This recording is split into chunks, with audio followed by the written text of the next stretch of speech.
ikipe y'abanyarwanda. Kuri uyu munsi mu Rwanda hari amakipe menshi yanditse amateka akomeye mu mupira w'amaguru, ariko iyo uvuze ikipe ifite abafana benshi, amarangamutima akomeye, amateka maremare, intsinzi, ibihe by'umwijima ndetse n'ibihe byo kongera kwiyubaka, izina rimwe rihita riza mu bitekerezo by'abanyarwanda benshi ni Rayon Sport. Ikipe izwi cyane ku izina rya Gikundiro, ni ikipe yavutse ifite imizi i Nyanza, irakurigera i Kigali, inyura mu bihe bikomeye by'amateka y'u Rwanda, igera ku ntsinzi ku rwego rw'igihugu no mu karere k'Afurika y'Iburasirazuba, ariko nanone ikagira ibihe bikomeye byo guhangana n'ibibazo no kongera kwiyubaka. Uyu munsi tugiye gusubira inyuma mu mateka, tugiye kureba aho Rayon Sport yaturutse, uko izina ryayo ryavutse, uko yagiye izamuka, ibikombe yatwaye, urugendo rwayo muri Afurika, n'impamvu kugeza ubu Rayon Sport ikomeje kuba imwe mu makipe akomeye kandi akundwa cyane mu Rwanda.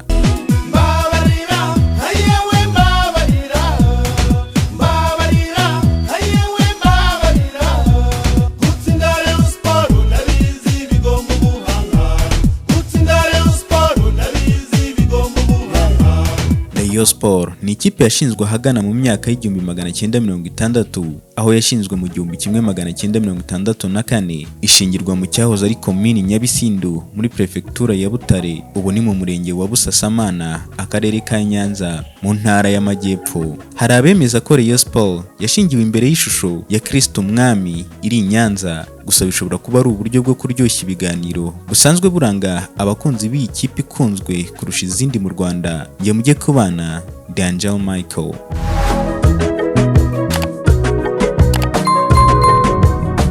Rayon Sport kuva kera niyo kipe ikunzwe mu Rwanda. Hambere mu Rwanda umupira watangijwe ahasaga mu 1930 n'umwami w'u Rwanda Mutara wa gatatu Rudahigwa ku bufatanye n'abapadiri. Muri icyo gihe habaga amakipe atandukanye ashingiye ku mitwe y'ingabo no kuri sheferi, nk'amaregure y'i Nyanza yanakinwagamo n'umwami Rudahigwa, ndetse n'amagaju yo mu Bufundi ku mutware Rutaremara. Gusa nyuma y'itanga rya Rudahigwa ayo makipe menshi yarasenyutse. Nyuma ya revolisiyo yo mu 1961 yemeje ko ubwami buvuyeho hakaza repubulika, hatangiye kubaho amakipe ashingiye kuri za komini nka rumwe mu nzego zavutse u Rwanda rukimara kugira repubulika ku ya 25 Nzeri mu 1961. Icyo gihe umurwa mukuru w'u Rwanda waje kuva i Nyanza uzanwa i Kigali, ari nako amakipe mashya yakomeje kuvuka agasimbura ya kera yari yashamikiye ku ngoma ya cyami. Bijya gutangira havutse ikipe ya komini Kiyovu muri Kigali, ikipe ya komini Nyabisindu muri Nyanza, n'ikipe ya komini Mukura ya Astrida i Butare, ndetse hashinzwe n'izindi kipe ariko zitagiye zikomera cyane. Ikipe ya komini Nyabisindu ntago yigeze yibonwamo n'abaturage nk'uko bibonaga mu ikipe y'amaregure. Byaje gutuma mu 1964 uwari perezida w'urukiko rw'ikirenga rwa Repubulika y'u Rwanda rwakoreraga i Nyanza, Murego Donati, ashinga ikipe nshya idashingiye ku buyobozi bwa komini, ayita Imirasire, kugeza mu 1965 ubwo padiri w'Ububirigi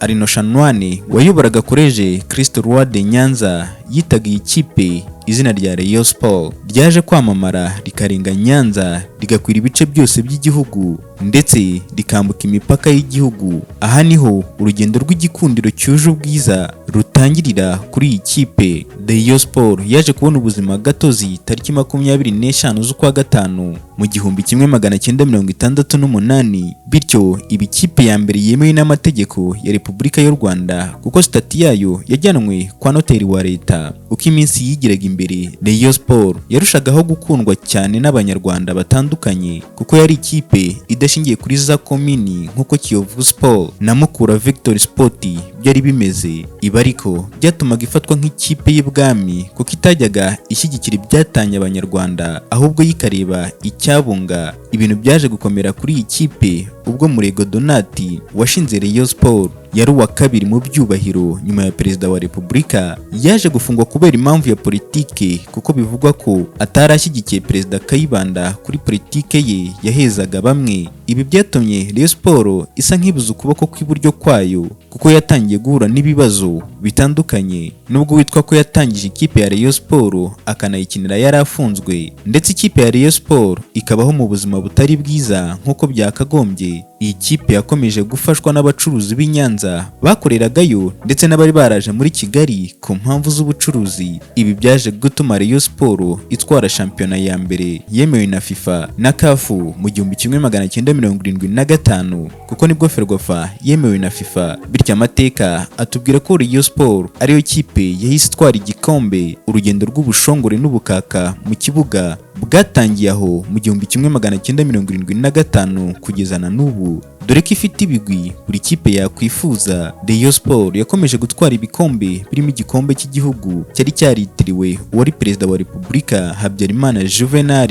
cyitwaga Trophée Président Habyarimana cyangwa bakacyita Coupe du 5 Juillet nk'itariki Habyarimana yari yarafatiyeho ubutegetsi. Finali y'icyo gikombe yabaga tariki ya 5 z'ukwa karindwi buri mwaka, aho Rayon Sport yatwaye ibyo bikombe kurusha izindi. Rayon Sport kandi yongeye gutwara igikombe cya shampiyona mu 1981 ubwo batwaraga igikombe badatsinzwe match n'imwe. Amateka yisubiyemo ejo bundi mu mwaka wa 2026 ubwo ikipe ya Rayon Sport yatwaraga Sekafa Kagame Cup nta mukino n'umwe itsinzwe. Umwaka wakurikiyeho w'1982 Rayon Sport yaje kuba ikipe ya mbere yasohokeye igihugu mu irushanwa ry'amakipe yabaye ya mbere YAYO, shampiyona yitwa Ligue des Championnats de la CAF, kuko yari yatwaye shampiyona y'1981. Mukura niyo yari yasohotse mu irushanwa ry'amakipe yatwaye ibikombe YAYO Coupe de la CAF de vainqueur de coupe, kuko yari yo kipe yatwaye igikombe cy'igihugu cyo ku ya 5 z'ukwa karindwi mu 1981. Bityo Rayon Sport na Mukura nizo kipe za mbere zasohokeye igihugu mu marushanwa ya CAF.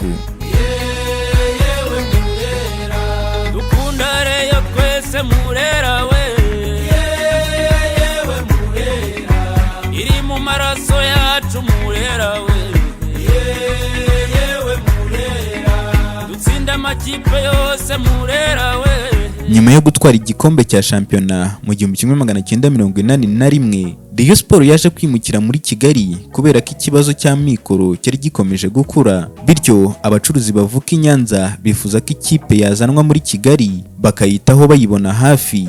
Aho muri Kigali Rayon Sport yahagiriye ubuzima buvanze burimo ubwiza n'ububi, dore ko yaje kwagirira abakeba nka Kiyovu Sport yaje kwita Rayon Sport Gasenyi mu 1980. Yatewe inkunga na Rwandex yatunganyaga ikawa, bityo ibisigazwa byayo byitwa Gasenyi nibyo byitiriwe iyi kipe ya Rayon Sport. Undi mukeba wa Rayon Sport yari Panthère Noire, ikipe ya Fari, bakaba ari abahoze ari abasirikare b'igihugu cy'u Rwanda. Iyi kipe yabaga muri ka Kigali yo yagiye idacana uwaka n'abafana ba Rayon Sport, aho banakubitaga Rayon muri ka Kigali, ariho havuye indirimbo yitwa Murera. Ubwo babaga baburira abafana ko ibikurikira ari bibi. Rayon Sport yo mu 1980 kugeza mu 1994 yabayeho nabi, inanizwa cyane, dore ko Panthère Noire na Kiyovu Sport zari kwibere muri iyo myaka. Mbere y'1994 Rayon Sport yakoze amateka akomeye cyane, aho yaje kuba ikipe ya mbere ikuye igikombe hanze y'igihugu, aho mu 1989 yatwaye igikombe cya Brarudi mu rwego rwo kwizihiza yubile ya Vitaro y'imyaka 25. Iryo rushanwa ryarimo amakipe nka Vitaro na Interstars z'i Burundi,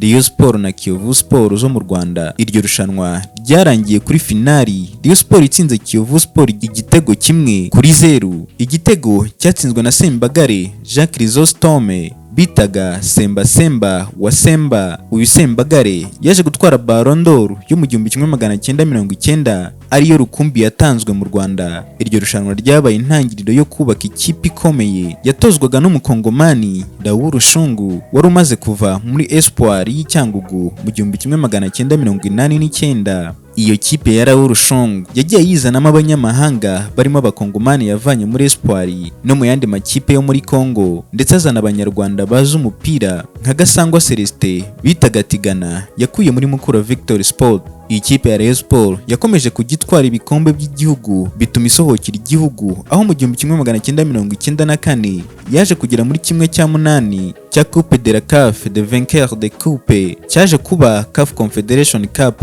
aho tariki 6 z'ukwa gatatu mu 1994 yaje gutsinda Al Hilal yo muri Sudani ibitego 4-1. bituma biba ibitego 5-3 mu mikino yombi. Iyo ntsinzi yabonetse imbere y'abafana barenga ibihumbi 35. Icyo gihe yari yo match yarebwe cyane mu mateka y'u Rwanda. Abafana bari buzuye stade Amahoro no hasi huzuye. Nyuma y'umukino mu minsi yakurikiyeho ubwo Rayon Sport yiteguraga gukina na Kenya, Gikundiro yaje kwakirwa na Perezida Habyarimana kuri hoteli ye ku Irebero. Numvise ko ekipe yatsinze nako nabikurikiraga muri radio, byaranshimishije. Ni nacyo naje kwerekana uyu munsi, kuko uyu munsi nyine twaje kwishima hamwe na ekipe ya Rayon Sport yatsinze Sudan. Kandi rero twavuga ko ari ekipe ya Rayon Sport yatsinze, ni u Rwanda rwatsinze Sudan. Niyo mpamvu icyo gihe nkuko bose babyerekanye, ntabwo ari abafana ba Rayon Sport baje gusa, abafana ba Rayon Sport bari abanyarwanda bose. Twabaye twese abafana ba Rayon Sport basangira ibinyobwa n'inyama bishimira ko Rayon Sport yatsinze Al Hilal yo muri Sudani. Icyanzanye hanga rero no kugira ngo mbabwire ngo bakomeze batera imbere, bakomereza aho ngaho. Naho zenganira na Perezida wa Rayon Sport, nabyo maze kubwira abakinnyi bamaze gutsinda Sudani. Ekipe ya Sudani yavuga ati muzatubabarire maze muzatsinde na Kenya kugira ngo abafana bacu muri Sudani bazabone uko mukomeye. None musabye abakinnyi ba Rayon Sport izo mbabazi Sudani yabasabye muzazitange maze mutsinde Kenya. Kandi rero bambwiye ko Kenya dakomeye kurusha Sudani, ko rwose nayo tuzayitsinda. Muri uwo muhango wo kwakira Rayon Sport, Perezida Habyarimana yatangije kampanyi yo kugura Rayon Sport imodoka ya minibisi ya miliyoni 5, aho abayobozi b'igihugu n'abaherwe b'icyo gihe bitanze. Gusa ibyo byose ntibyagezweho kuko jenoside yakorewe abatutsi yaje gutangira mu kwa 4 kugeza mu kwa 7, birangira hangiritse byinshi, aho ubuzima bw'igihugu bwasubiye hasi. Jenoside yakorewe abatutsi yagize ingaruka zikomeye kuri Rayon Sport, zirimo kubura abafana benshi, abayobozi, abakinnyi, ndetse no kuva mu marushanwa nyafurika yahabwaga amahirwe yo kugera kure. Nyuma yo gutsinda Al Hilal yari gihangange muri Afrika, nyuma y'igihumbi 1994, iyi kipe yaje guhabwa agatazirano ka Gikundiro kubera abafana benshi bayikunda. Yaje gutangira mu buzima bugoye, aho abakinnyi bamwe bari barajyanye na Raoul Nshungu muri Interstars y'i Burundi. Gusa abakinnyi basigaye barihuje batangiza Rayon Sport ya nyuma y'igihumbi 1994, aho batangiye gukina imikino ya gishuti ndetse n'amarushanwa. Nyuma ya jenoside, Rayon Sport yakomeje kugenda itera imbere, itwara ibikombe, aho yaje kugira umukeba mushya witwa APR FC, ikipe y'igisirikare cyabohoye u Rwanda, ndetse na Kiyovu Sport yakomeje kuba umukeba wa Rayon Sport kugeza mu 2004. Rayon Sport na APR FC zihari ibigwi bya nyuma y'igihumbi 1994. Rayon Sport mu kwa 12 mu gihumbi 1997 yaje gutwara igikombe cya Sekafa, ibikipe ya mbere yo mu Rwanda igitwaye, by'akarusho igikura hanze nyuma yo gutsinda Murandenge ya Zanzibar ibitego 2-1 bya Gatete na Biri. Rayon Sport kandi mu gihumbi 1996 yaje kwakira APR FC, iyitsinda ibitego 5-2, yongera kubisubiramo mu gihumbi 1997. Rayon Sport kandi yagiye ikora amateka, harimo ko mu bihumbi 2018 yabaye ikipe ya mbere ikomoka muri East Africa yageze muri 1/4 cy'amarushanwa nyafurika.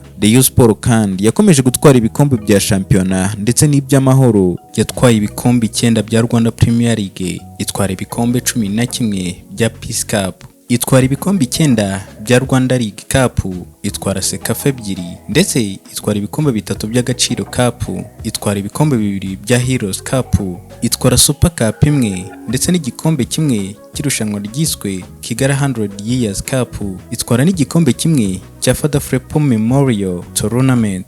Kuri ubu Rayon Sport ni ikipe iri mu bihe byayo byiza, aherutse gutwara Sekafa Kagame Cup, ibikipe ya mbere mu Rwanda yegukanye iki gikombe kiza gisanga icyo yatwaye mu 1998. Reka dusoreze aha. Njye na Angelo Michael, kora subscribe ujye ubana natwe umunsi ku munsi.